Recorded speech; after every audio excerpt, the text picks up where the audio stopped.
जिस व्यक्ति की बीमारी खत्म ही नहीं हो रही, कभी पाँव में दर्द आ गया, कभी कमर में दर्द आ गया, कभी पीठ में दर्द आ गया, कभी सिर में दर्द आ गया, कभी आंखों में तकलीफ हो गई, कभी दमा चलने लगा, सांस चलने लगी, कभी डॉक्टर को दिखाया तो थायराइड हो गया, कभी मालूम पड़ा कि मेरा कोई ब्लड कम हो गया, कोई प्लेटलेट कम हो गई, कोई कुछ हो गया, कोई कुछ हो गया।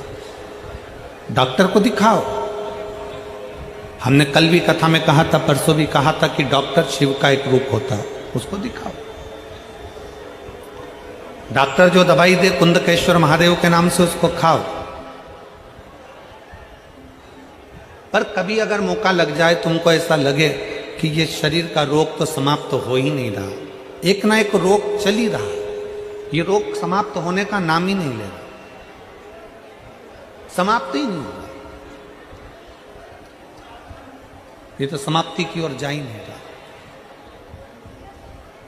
फिर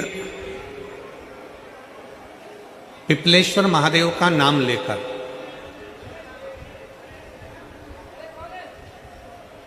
पिपलेश्वर महादेव का नाम लेकर कुछ भी मीठा जो बना सकते हो, हलवा बना सकते हो हलवा, सीरा बना सकते हो सीरा, खीर बना सकते हो खीर, चूरमा बना सकते हो तो चूरमा, लड्डू बना सकते हो तो लड्डू, जो तुम घर में मीठा बना सकते हो उसका केवल 7 ग्रास का अन्न। कितने ग्रास? जम के बोलो जरा। 7 ग्रास। 7 ग्रास मतलब 7 कोर, 7 ग्रास का अन्न एक पात्र में ले लो और पिपलेश्वर महादेव का नाम लेकर किसी भी शिवालय में, शंकर के मंदिर में जाकर एक बेलपत्र रखकर उस जो प्रसाद तुम बना कर ले गए हो, जो तुम भोग बना कर ले गए हो, उसका स्पर्श कर कर पिपलेश्वर महादेव का नाम लेकर शंकर को उस भोग को रखकर, बेलपत्र रखकर शिवजी को 7 बार एक ही लोटे का जल, केवल एक लोटे का जल 7 बार उत्तर की ओर मुख कर कर दक्षिण में खड़े होकर शंकर के शिवालय पर 7 बार एक ही लोटे का जल 7 बार थोड़ा थोड़ा कर कर उसको गिरा दीजिए, शिव जी के ऊपर चढ़ा दीजिए 7 बार। बाद में जो प्रसाद पर आपने बेलपत्र रखी है उसी बेलपत्री को उठाकर शंकर के शिवलिंग पर चढ़ा दीजिए।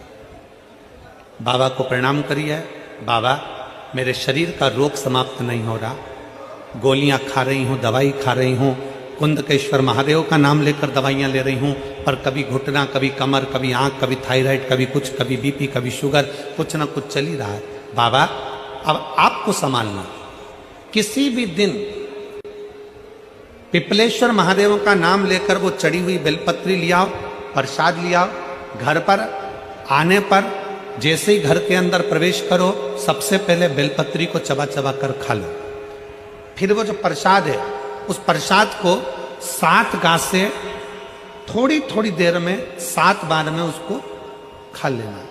बाबा देवाधिदेव महादेव का नाम लेकर, पिपलेश्वर महादेव देव का नाम लेकर प्रणाम कर कर जल का आचमन, हाथ की हथेली में जल लेकर 7 बार आचमन कर लीजिए और शिव का, पिपलेश्वर महादेव का नाम ले लीजिए। धीरे धीरे 15 दिन लगेंगे और 15 दिन में बीमारियां अपने आप कम होना प्रारंभ हो जाएगी और बाबा आपका हाथ पकड़कर आगे बढ़ाएंगे। शिव तत्व की प्राप्ति 5 दिन की फरीदाबाद में शिव महापुराण की कथा हरियाणा की इस पवित्र भूमि पर 5 दिन की चल रही है। आज कथा का 4th दिवस है। कथा के माध्यम से आज कथा की शिवरात्रि है। आज कथा की शिवरात्रि। कल कथा सुबह 8 बजे से 11 बजे तक हो जाएगी इस पंडाल में, टीवी पर 2 बजे से 5 बजे तक आ जाएगी। कल कथा टीवी पर 2 से 5 आएगी।